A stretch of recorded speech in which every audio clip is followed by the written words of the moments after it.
মৃত ব্যক্তির জন্য যারা কবর খনন করে তাদের কি পারিশ্রমিক দিতেই হবে? মৃত ব্যক্তির জন্য যারা কবর খনন করে তারা এটা মূলত করবে আল্লাহর জন্য, এটা কোনো পেশা হিসাবে করবে না, কিন্তু এলাকাবাসী তাদের তরফ থেকে উদ্যোগ নিবে, নিয়ে কিছু লোককে যদি কাজ করায় তাদেরকে পারিশ্রমিক দেবে, সেটা ভিন্ন বিষয়। একজন ব্যক্তি যখন মারা যায় এলাকাবাসীর উপরে ফরজে কিফায়া হয়ে যায় তার দাফন কাফন করা, এটা ইবাদত, এজন্য সরাসরি ওইটার জন্য পারিশ্রমিক নেওয়া জায়েজ নাই। যিনি দাফন করবেন এটা তার ইবাদত। হ্যাঁ, একজন শ্রমিক বা দুজন শ্রমিক চারজন শ্রমিক নিয়োগ দিলেন এলাকাবাসী, তার মাধ্যমে এই কাজটা করলেন, সেটা ভিন্ন কথা। ইসলাম ধর্মের লোকদের অন্য জাতির বাড়িতে খাওয়া যাবে কিনা? একজন মুসলমান কোন হিন্দু খ্রিস্টান বা অন্য ধর্মের লোকদের বাড়িতে যে খেতে কোনো অসুবিধা নাই, যদি সেটা হালাল খানা হয়। যদি সেটা কি খানা হয়?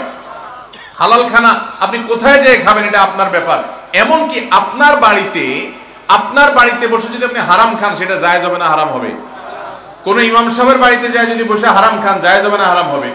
এই জন্য কার বাড়িতে খাচ্ছেন এটা বিষয় না, বিষয় হলো কি খাচ্ছেন।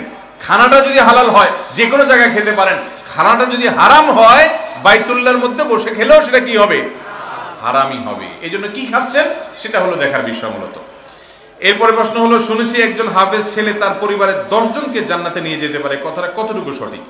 এ সম্পর্কে তিরমিজিতে একটি বর্ণনা আছে, কিন্তু সেই বর্ণনাটি মুহাদ্দিসদের মূল্যায়ন অনুযায়ী দুর্বল সূত্রে বর্ণিত, বিশুদ্ধ সূত্রে বর্ণিত নয়। তবে এটা ঠিক যে নেককার মুত্তাকি পরেজগাররা কিয়ামতের ময়দানে আল্লাহর অনুমতি সাপেক্ষে অনেকের জন্য সুপারিশ করে জান্নাতের জন্য তারা নিয়ে যাবে। হাফেজে কোরআন যারা আমল করবে এরাও সুপারিশের সুযোগ পাবে ইনশাআল্লাহ। তবে 10 জন নির্দিষ্ট করে পরিবার থেকে নিবে, এই মর্মে যে হাদিস আছে সেটিকে মুহাদ্দিসদের অনেকেই দাঈফ বলেছেন, তিরমিজিতে বর্ণিত, বিশুদ্ধ সূত্রে নয়। বিবাহের ক্ষেত্রে একজন মেয়েকে কারা কারা দেখতে পারে? বিয়ের সময় একজন মেয়েকে কারা কারা দেখতে পারে? আমাদের দেশে বিয়ের সময় পাত্রী দেখতে মিছিল নিয়ে যায় পাবলিক। আপনাদের এলাকায় আছে? বিয়েতে পাত্রী দেখতে যাচ্ছে 50 জন। পাত্রপক্ষের কতজন ভাই? 50 জন, 100 জন, 20 জন, 10 জন। এটা খুবই গর্হিত একটি কাজ, ভালো করে শুনেন। বিয়ে উপলক্ষে পাত্রীকে দেখতে গেলে সেখানে পাত্র দেখতে যাবে, পাত্রর পক্ষের তার মা বোনরা দেখতে যেতে পারে, বাস। এর বাইরে আর 2-1 জন আনুষঙ্গিক থাকলে যাবে।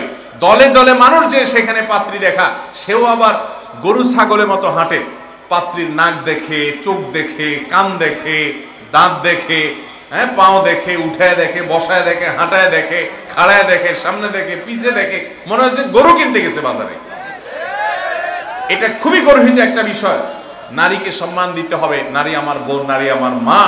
অতএব কোন মেয়েকে দেখার জন্য পাত্র তো যায়, পাত্রের দুলাভাই যায়, পাত্রের বড় ভাই যায়, পাত্রের দোস্ত যায়, বন্ধু বান্ধব যায়, আছে না নাই?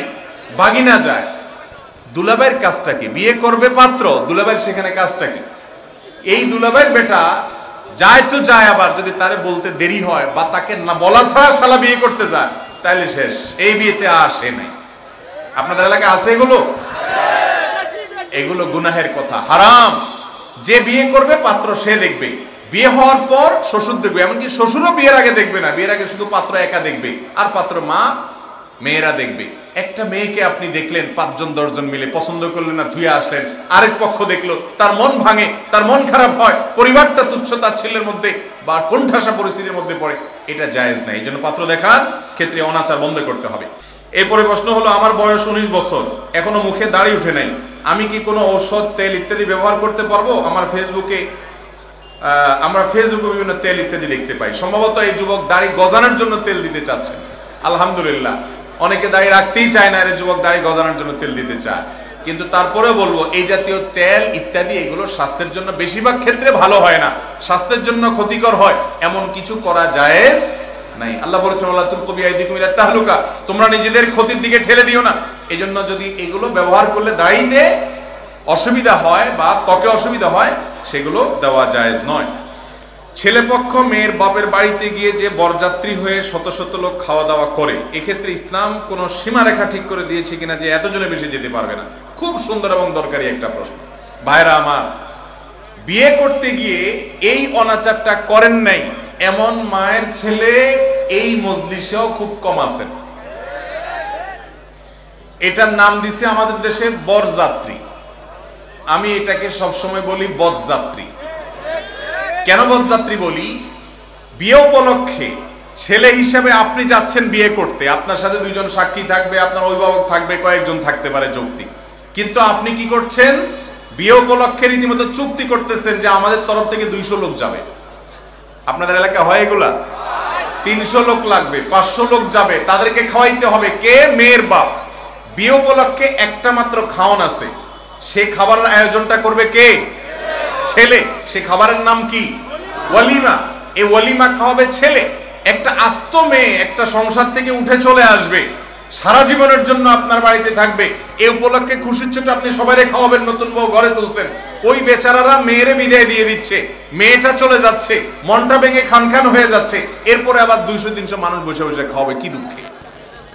এই জন্য এই যাত্রাটাকে আমি বলি এটা বরযাত্রা না, এটা বদযাত্রা। এটা বরযাত্রী না, এটা কি? বদযাত্রী। এটা জায়েজ নাই, বিশেষ করে এভাবে চুক্তি করে। হ্যাঁ, কোনো মেয়ের বাবা নিজে খুশি হয়ে খাওয়াতে চাচ্ছে, এছাড়া তার ভালো লাগবে না, তিনি নিজে থেকে দাওয়াত দিচ্ছেন, ভিন্ন কথা। কিন্তু আমাদের সমাজে কালচার হয়ে গেছে, এই জন্য যুবকরা শ্বশুর বাড়ির উপরে চাপায়া খাওয়ার কালচার বন্ধ করতে হবে আমাদেরকে, ইনশাআল্লাহ। অনেক যুবক আছে নিজে তো যায় বিয়ের পরে 5-6 জন করে বন্ধু নিয়ে যায়, আছে না নাই? এগুলো জায়েজ নাই, খবরদার। আমি একবার ঢাকার হাতিরঝিলের রাস্তার পাশ দিয়ে যাচ্ছিলাম, আমার মনে আছে, 2টা মেয়ে সম্ভবত গার্মেন্টসে বা কোথাও তারা কাজ করে, তাদের সাথে যেসব খাবার টাবার ছিল সেগুলো দেখে বোঝা যাচ্ছিল। তো তারা দেখলাম একজন আরেকজনটা আলাপ করতেছে বদযাত্রী নিয়ে। আমি পিছনে ছিলাম, চিন্তা করলাম হ্যাঁ এই শব্দ তো আমার শব্দ, এই বদযাত্রী তো আমি বলছি। বলে যে হুজুর দেখলাম বদযাত্রী দিছি গোষ্ঠী উদ্ধার করে। আমি চিন্তা করলাম হ্যাঁ আমার নিয়ে তো আলাপ করতেছে। আমি আস্তে করে সাইডে চলে গেছি, দেখা হয়নি, কিন্তু তারা এই জুলুমের শিকার, এই জন্য সেখান থেকে বাঁচার চেষ্টা করছে। অতএব বদযাত্রা করবেন না। এরপরে প্রশ্ন হলো, কিস্তিতে বেশি দামে পণ্য কিনলে তা হালাল হবে কিনা? কিস্তিতে যদি বেশি দামে পণ্য কিনেন, একটা জিনিস 10 টাকা দাম, নগদে নিলে, কিস্তি নিলে 12 টাকা দাম, এটা জায়েজ আছে কিনা? উত্তর হলো জায়েজ আছে। এটা হারাম হবে না, সুদ হবে না। সাহাবীদের যুগেও কিস্তিতে কেনা বেচার প্রচলন ছিল, সেখানে কম বেশ করা যাবে না এমন কোন শর্ত নবী করিম সাল্লাল্লাহু আলাইহি ওয়াসাল্লাম দেন না। এজন্য ফুকাহায়ে কেরামের অভিমত হলো যে কোনো জিনিস নগদে কিনলে এক দাম, কিস্তিতে কিনলে দাম একটু বেশি, এটাতে কোনো অসুবিধা নেই। ক্রেতা বিক্রেতা যদি উভয় রাজি থাকেন, জায়েজ আছে। জীবিকা নির্বাহের ক্ষেত্রে স্ত্রীর অনুমতি ছাড়া বা স্ত্রী নারাজ এমত অবস্থায় বিদেশে যাওয়া যাবে কিনা?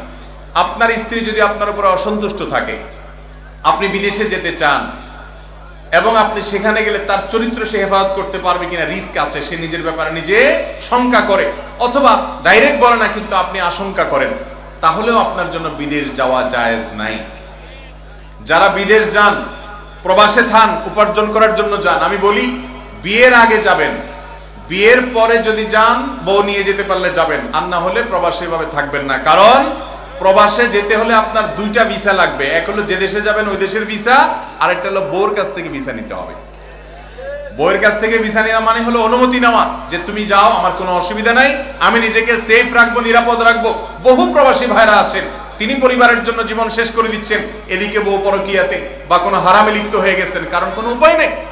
এজন্য উদ্দেশ্যহীনভাবে বছরকে বছর প্রবাসে পড়ে থাকা, এটা কোনো বুদ্ধিমানের কাজ হতে পারে না। স্ত্রীর হক আছে, সেটা আদায় করতে হবে, মাথায় রাখতে হবে। আমাদের দেশে বিভিন্ন খাদ্যদ্রব্যের প্যাকেট সমূহে আরবি অক্ষর, নাম এবং উপাদান লেখা থাকে, এগুলো অনেকেই খেয়ে রাস্তায় ফেলে দেয়, ইচ্ছাকৃত বা অনিচ্ছাকৃতভাবে পায়ের নিচে পড়ে, গুনাহ হবে কিনা? খুব সুন্দর প্রশ্ন। আরবি অক্ষরে লেখা যদি কোনো কিছু প্যাকেটের গায়ে থাকে, আরবি অক্ষরে লেখা মানেই কিন্তু কোরআনের আয়াত না, আরবি অক্ষরে লেখা মানেই কিন্তু সেটা হাদিসের ভাষ্য না বা আল্লাহর নাম না। আরবি থেকে কোনো গান বা খারাপ কিছুও লিখতে পারে, এই জন্য ওইটা পায়ের নিচে পড়লে কোরআন হাদিস মানার মতো গুনাহ হবে, এরকমটি মনে করার কোনো কারণ নাই। তবে যেই কোনো ভাষাই সেটা যাতে অপমান না হয়, অসম্মানজনক না হয়, যে কোনো লেখাজোকা সেটা লক্ষ্য রাখতে হবে। বিশেষ করে এই সমস্ত প্যাকেটে আল্লাহর নাম, বিসমিল্লাহ এগুলো যেন লেখা না থাকে খেয়াল রাখতে হবে। অনেকে ওয়াজ মাহফিলের পোস্টার ইত্যাদিতে কোরআন আয়াত লেখেন, এগুলো পরে ছেড়ে ফেলে দেন, কুকুর পেশাব করে, মানুষের পায়ের নিচে পড়ে, ড্রেনে পড়ে, অসম্মান হয়, এগুলো জায়েজ নাই। এই জন্য কোরআনের আয়াত, আল্লাহর নাম এগুলো থাকলে সেই কাগজগুলোকে সংরক্ষণ করবেন, হয় আগুনে পুড়িয়ে ফেলবেন, আর না মাটির নিচে পুঁতে ফেলবেন, আর না পানিতে ফেলবেন, সম্মানজনক ভাবে, যাতে অসম্মান না হয়। কোনো কারণে আরবি লেখা বিস্কুটের প্যাকেটে কোম্পানির নাম লেখা আছে, অন্য কিছু লেখা আছে, এগুলো পায়ের নিচে পড়লে কোনো গুনাহ হবে বা আপনার অসম্মান হবে কোরআন হাদিসকে, এমনটি মনে করার কারণ নাই। দর্জি দোকানের কাস্টমারের অতিরিক্ত কাপড়গুলো না বলে রেখে দেওয়া যাবে কি না? দর্জি দোকানদার আপনাকে কাপড় দিছে কাপড় বানানোর জন্য, সেখান থেকে ছোটখাটো টুকরা বের হয়েছে, এগুলা কেউ নেয় না, নিতে চায় না, সেগুলো রেখে দিলে কোনো অসুবিধা নেই। কিন্তু বড় একটা টুকরা বের হয়েছে মাশাআল্লাহ, এটা দিয়ে ভালো কিছু বানানো যাবে, আপনি চান্সে আসতে সরাই দিলেন, ওই লোক টেরও পায় নাই, এটা হারাম।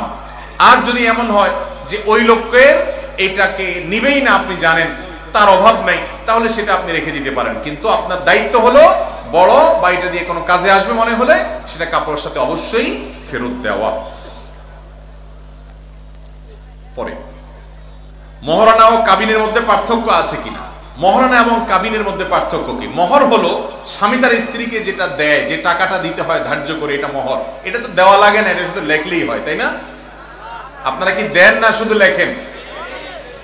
বউকে মহরের টাকা পরিশোধ করছেন, এরকম মায়ের ভূত যারা আছেন সব একদম হিসাব করে ক্যাশ দিয়ে দিচ্ছেন, জিনিসপত্র বুঝে দিয়ে দিচ্ছেন, হাত তোলেন তো দেখি। হ্যাঁ, দেখছেন কি অবস্থা? একটা ভিডিও ফুটেজ নেওয়া উচিত ছিল। এটা কি লাভ হবে এই সমস্ত ওয়াজ টোয়াজ করে? বলেন ভবিষ্যতে দিবেন, আবিয়াতেরা ভবিষ্যতে দিবে ইনশাআল্লাহ, এরাই আমাদের আগামীর ভবিষ্যৎ ইনশাআল্লাহ। আপনারা জাগলে এই দেশ পরিবর্তন হবে ইনশাআল্লাহ। যারা বিয়ে করেন নাই, বিয়ের সময় স্ত্রীর মহরের টাকা যা ধার্য হবে সবটুকু স্ত্রীকে বুঝাই দিবে ইনশাআল্লাহ।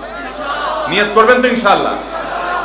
নিয়ত করে লাভ কি? মহর ধরবে মুরব্বীরা 30 লাখ 1 টাকা, আপনি 30,000 টাকা বেচা যাবেন। মুরব্বীরা বলবে 10 লাখ 2 টাকা মহর, আপনি 10 টাকা বেচা যান না। এগুলা জায়েজ নাই, সমস্যার সমাধান করতে হবে। আমার বিয়ের কথা, আমার বিয়ের সময় মহর নিয়ে যখন কথা হয় দেখি যে এক একজন এক এক কথা বলে। আমি বললাম যে দয়া করে আমি একটু কথা বলতে চাই। বলে যে আরে ছেলে কথা বলবে। ছেলে কথা বলা তো আজকাল দোষের, তাই না? আমরা ছোটবেলায় দেখতাম বিয়ের সময় বরের হাতে একটা রুমাল ধরায় দিত, এই রুমালটা বেচারা মুখের মধ্যে দিয়ে বসে থাকতো। কিরে বাবা, গরুর মুখে মানুষ কাইট দেয় যাতে কিছু না খাইতে পারে, কিন্তু বরের মুখে এটা দেয় কেন? বিয়ের দিন তারা বেশি করে খাবে বেচারা, কিন্তু এটা রুমাল ভাঁজ করে ধরায় দেয়, বেচারা এরকম ধরে বসে থাকে। এখন এগুলো উঠে গেছে আস্তে আস্তে। এখন তো বিয়ের অনুষ্ঠানে বর আপনার কন্যা সবই নাচানাচি লাফালাফি করে, বেহায়াই আর বাড়ছে, কিন্তু তখন এটা ছিল। এখনো কোন কোন এলাকাতে আছে। এখন আমি চিন্তা করছি প্রায় এটা কারণটা কি, মুখের মধ্যে এটা লাগাই দেওয়ার যুক্তিটা কি? তো আমার কাছে মনে হয়েছে যে এই বেচারা যাতে কোনো কথা বলতে, অনেক বিয়ে আছে ছেলে কোনো কথা বললেই বিয়ে ভেঙে যায়, আছে না? বলে যে বেয়াদব ছেলে মুরব্বিদের সামনে কথা বলছে, বিয়ে ভেঙে গেছে। আরে বাবা, আমার বিয়েতে মহর ঠিক করবেন আপনারা, বউরে এটা দেওয়া লাগবে, আমার না দিলে আমার হাত বাঁধবে আল্লাহ কিয়ামতের দিন, আর আমি কথা বলতে পারবো না। আপনাদের মতো আপনারা অঙ্ক বসাই দিবেন, অঙ্ক তো দেওয়া লাগবে আমার। আপনি যদি দেন তাহলে বসান, আপনি, অসুবিধা নেই। আমার যদি দেওয়া লাগে তাহলে কথা আমার আছে। আমি কয় টাকা দিতে পারবো না পারবো সেটা আমার অ্যাবিলিটি থাকতে হবে কি হবে না? স্ত্রীর মহর পরিপূর্ণ আমি পরিশোধ করছি, হুজুরও পরিশোধ করছে, হাত তুলছে, কিন্তু আপনারা বেশিরভাগ লোক পরিশোধ করেন নাই। করবেন তো ইনশাআল্লাহ? যুবকরা মুরব্বীদের সাথে বেয়াদবি করবেন না, খুব শ্রদ্ধার সাথে বলবেন, বাবারে চাচারে আমার ক্ষমতা আছে 50,000 টাকা দেওয়ার, আমি 50,000 ক্যাশ দিয়ে দিব, কোনো বাকি ঝুঁকি নাই, কোনো ফাঁকি ঝুঁকি নাই, স্ত্রীর মহারণা পরিশোধ করব। দিয়া আবার 2 দিন পরে যে বসে থাকেন যে দেখো এখন তো দিছি, তোমারে হুজুর মাসালা বলছে দিছি, এখন আমার তো সৌদির ভিসা চলে আসছে, 50,000 টাকা হইলেই হয়। কত 50,000 আসবে? সবই তো তোমার। মেয়ে বেচারা আপনারে ফুসকা নিতে রাজি হইয়া বলবে যে আরে কি বলো, কি করবো আমি টাকা নিয়ে, সব নিয়ে যাও তুমি। এই গেল আর কি ধরা খাইয়া বেচারি। আমার দেশে মেয়েরাও সোজা, খবরদার এই সমস্ত 2 নাম্বারই করবেন না, সম্পূর্ণ পাই পাই করে তারে বুঝাই দিবেন, মনে থাকবে তো ইনশাআল্লাহ। অতএব এই মহর হলো স্বামী তার স্ত্রীকে যেটা দেয় এটা দিয়ে দিতে হবে। দেওয়ার পর তিনি কি তার বাপের বাড়িতে নিবেন, আপনাকে দিবেন, দান করবেন, খেয়ে ফেলবেন, এটা তার, এটা নিয়ে আপনি কোনো প্রশ্ন করতে পারবেন না, কোনো সে করবেন না, স্ত্রীকে অধিকার দিবেন, মনে থাকবে তো ইনশাআল্লাহ। আচ্ছা, কাবিন হলো সাধারণত কাবিন নামা বলে, বিয়ের যে চুক্তি হয় যে কাগজ, ওইটারে কাবিন নামা বলে। আর ওটা হলো মহর, হলো ওইটা টাকাটা। অধীনস্থদের দিনের কাজের জন্য বাধ্য করা যাবে কিনা, প্রয়োজনে হাত তোলা যাবে কিনা, যদি কোনোভাবে কাজ না হয় তাহলে করণীয় কি? অধীনস্থ বলতে যদি ছেলে মেয়ে হয় তাহলে ছেলে মেয়েকে আপনি নিজের স্ত্রীকে অবশ্যই জোর করবেন, আর্গুমেন্ট করবেন, প্রথমে নসিহত করবেন শুরুতে জন্য, কিন্তু অধীনস্থ বলতে কাজের লোক, অন্যান্য কর্মচারী যদি থাকে তাদেরকে যে কোনো দিনই কাজের জন্য আপনি বাধ্য করতে পারবেন না। এরপরে প্রশ্ন হলো, আমি কোনো একটা কাজের জন্য একজন ব্যক্তির কাছে বেশ কিছু টাকা দিয়েছিলাম, কোনো কারণে উক্ত কাজটি সম্পূর্ণ হয়নি, এখন তার কাছে টাকা ফেরত চাইলে না টালবাহানা করে, প্রায় 2 মাস ধরে ঘুরাচ্ছে, দিবে না বলে। এমত অবস্থায় আমার করণীয় কি? যদিও বিষয়টি হাস্যকর কিন্তু আমার কাছে অতীব জরুরি। কেউ যদি টাকা দিয়ে টাকা নিয়ে আর না দেয়, অনেক লোক আছে দেখবেন টাকা একবার নিতে পারলে আর দেওয়ার কোনো খোঁজ খবর